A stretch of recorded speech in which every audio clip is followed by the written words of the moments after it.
नमस्कार प्रणाम दोस्तों, हम आप सबके भाई राकेश और आप देख रहे हैं RCS न्यूज भोजपुरी। दोस्तों, भोजपुरी के पावर स्टार पवन सिंह जी का फेवरेट गाना कौन है? तो चलिए आज के इस वीडियो में हम आप लोग को बताएंगे भोजपुरी के पावर स्टार पवन सिंह जी का फेवरेट गाना कौन है। तो आप लोग वीडियो में बने रहिए।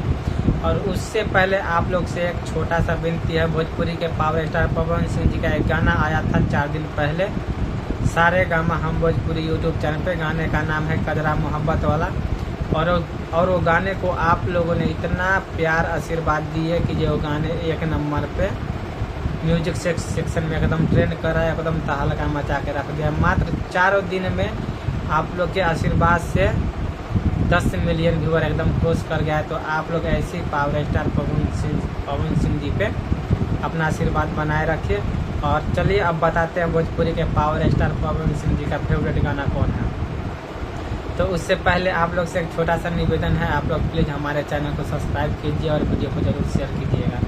भोजपुरी के पावर स्टार पवन सिंह जी का फेवरेट गाना है सनहिया लगावल बहुत बात नइखे, नजरिया चुरावल बहुत बात होला। तो आप लोग को कैसा लगा? पावर स्टार पवन सिंह जी का फेवरेट गाना यही है। तो आप लोग जाइए और सुनिए, एकदम पावर स्टार का पावर आप लोग बनाए रखिए और वीडियो को शेयर कीजिए। Love you.